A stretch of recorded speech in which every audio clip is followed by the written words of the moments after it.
실제로 이제 소송을 해서 돈을 돌려받을 수 있느냐, 그건 또 별개의 문제거든요. 에?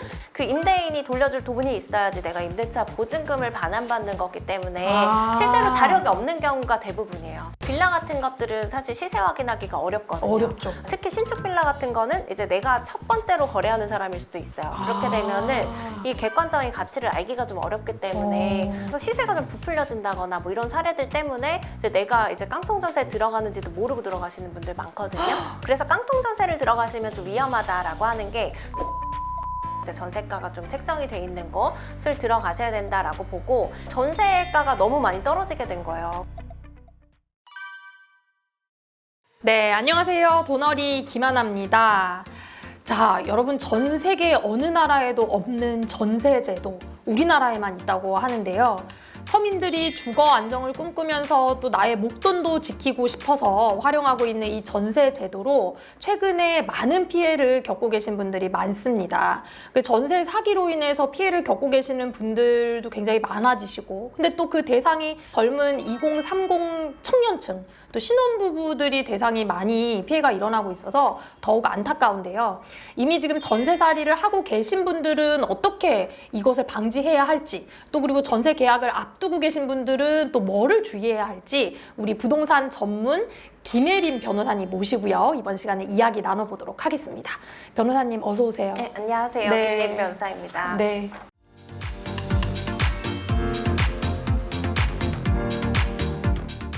오늘 이제 전세 사기 문제로 조금 변호사님하고 얘기하고 싶어갖고 모셨는데요.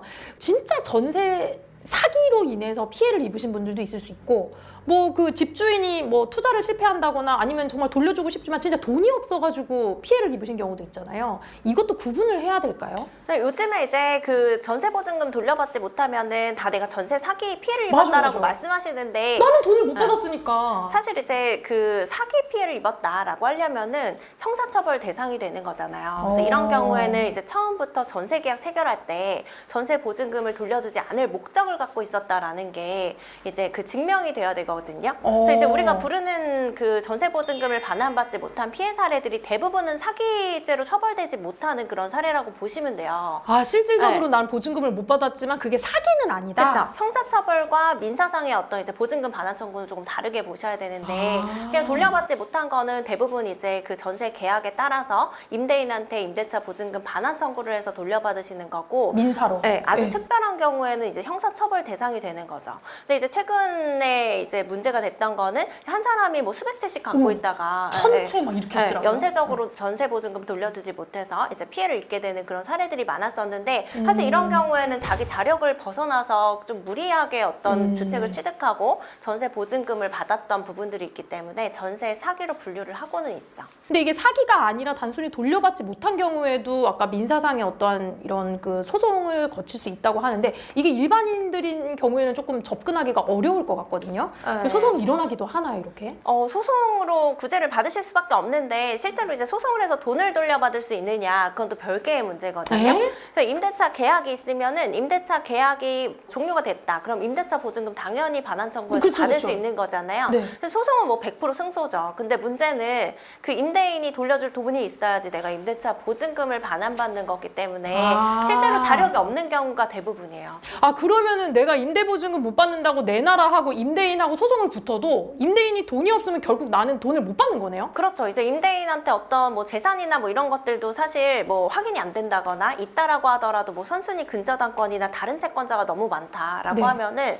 변제를 받기 어려울 수도 있게 되는 거예요. 근데 사실 이 모든 절차를 다 진행하는 게 결국은 내 돈을 찾기 위해서인데 그럼 괜히 소송해갖고 뭐 시간도 날리고 돈도 또 날리고 이런 경우도 있을 수 있겠어요. 그럴 수 있죠. 근데 이제 어쩔 수가 없는 게 사실은 이제 소송에서 판결이라는 뭐 집행 권한이라고 부르거든요. 그래서 판결을 받지 않으면은 강제 집행 자체를 못 할 수 있거든요. 그렇기 때문에 임차인 입장에서는 어쩔 수 없이 소송 진행하고 강제 집행을 해보는 거죠.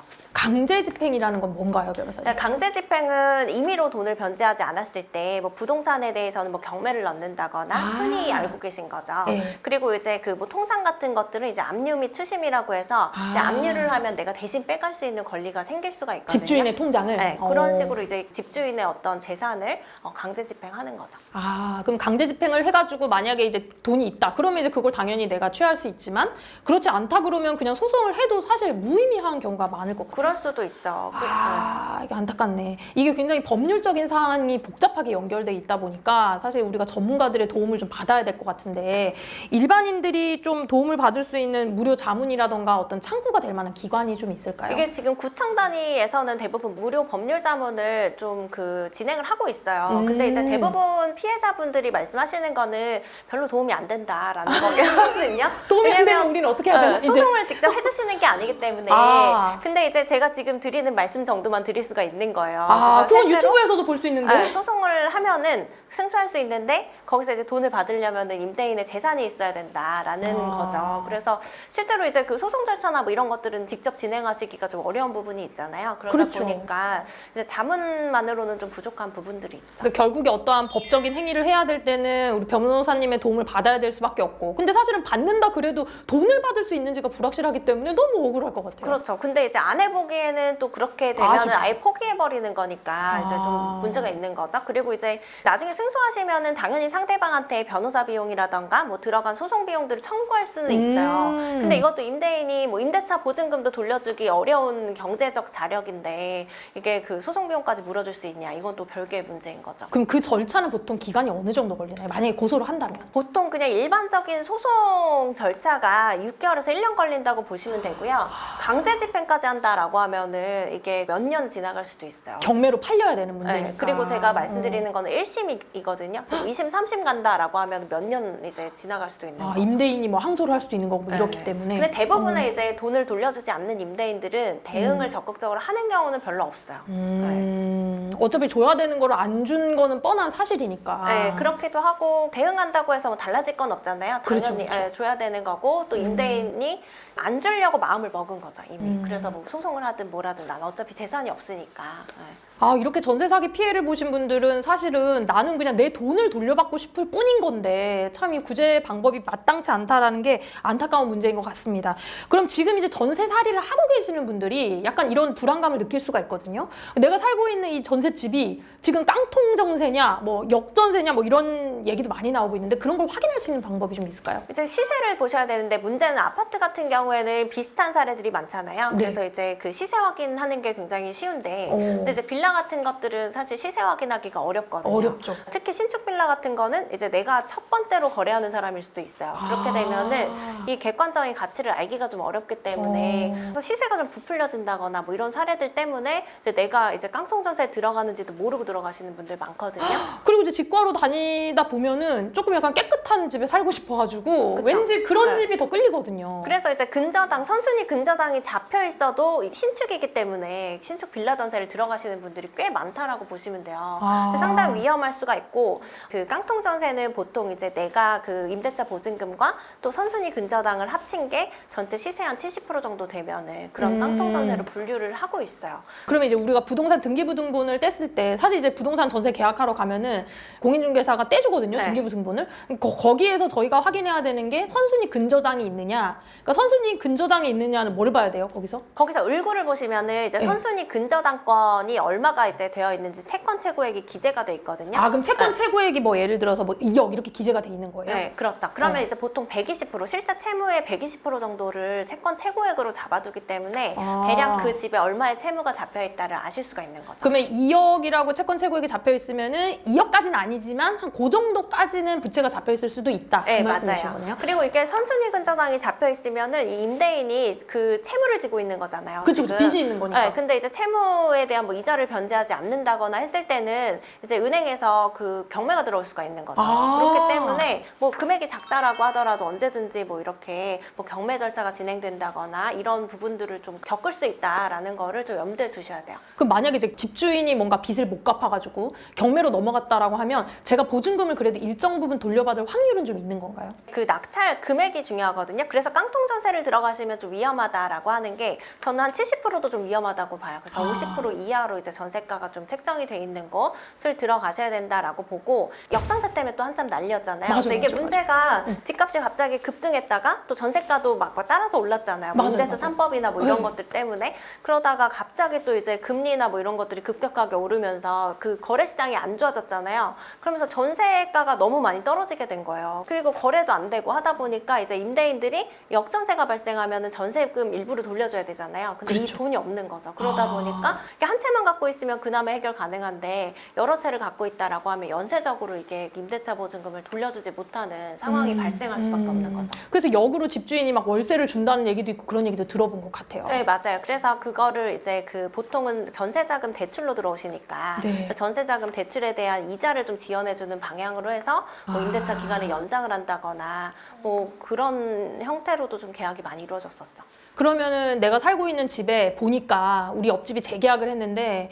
많이 전세 보증금 떨어져가지고 들어온 거예요. 새 전세가 들어왔는데. 그런데 내가 가지고 있는 전세금을 좀 깎아가지고 좀 계약을 다시 하자, 갱신하자 이렇게 집주인에게 요구할 수도 있을까요? 임대차 계약이 만료가 되면 임차인은 당연히 요구를 할 수가 있죠. 아. 근데 중간엔 어렵죠. 임대차 계약이 존속하고 있기 때문에. 이럴 때는 조금 주의할 점은 없을까요? 임대차 보증금을 감액을 하신다라고 네. 했을 때는 어쨌든 임대차 계약서 자체를 다시 작성을 하시는 게 맞겠죠. 금액 자체가 감액이 됐기 때문에.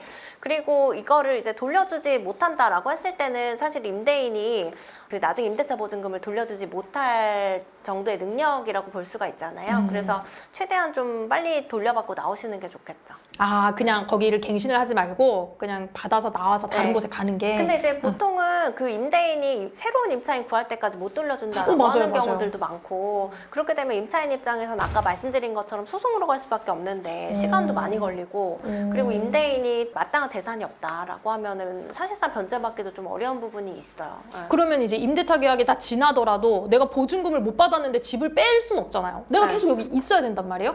그러면은 임대차 계약 기간이 지났고 보증금을 못 받았어도 계속 그냥 거기 살아도 되나요? 혹시? 그 임대차 보증금을 돌려받을 때까지 이제 거주를 하시면 돼요. 이게 오. 동시에 이행 항변권이라고 하는데 네. 그래서 임대차 보증금을 돌려받을 때까지 내가 그 주택의 인도를 거부할 수 있는 권리라고 보시면 되고 근데 이제 간혹 보면은 뭐 아파트 청약에 당첨이 돼서 실거주를 하셔야 된다. 그래서 이렇게 이사를 하셔야 되는 분들이 있어요. 어쩔 수 없이 나가야 돼요. 네, 보증금을 못 받았는데. 그렇죠. 그런 경우에는 이제 그 처음에 그 임대차 계약 체결하시고 확정일자 받아서 이게 그 임대차 보증금에 대한 우선 변제권과 대항력을 확보를 하시거든요. 아, 이게 우선 등기와 변제권과 같은 이제 대항력. 권리라고 네. 보시면 돼요. 그래서 이게 보통 근저당권 설정이나 뭐 이런 거를 해야 이게 등기와 같은 제3자에 대한 어떤 효력이 생기는데 근데 임대차 보증금은 이걸 좀 더 잘 보호해주기 위해서 전입신고하고 확정일자 받으면 그러면 이제 그 등기한 것과 같은 효력을 인정을 해주거든요. 근데 이게 계속 유지가 되려면 내가 이 주택을 점유를 하고 있어야 돼요. 그래서 부득이 이제 그 이사를 하셔야 된다라고 하면은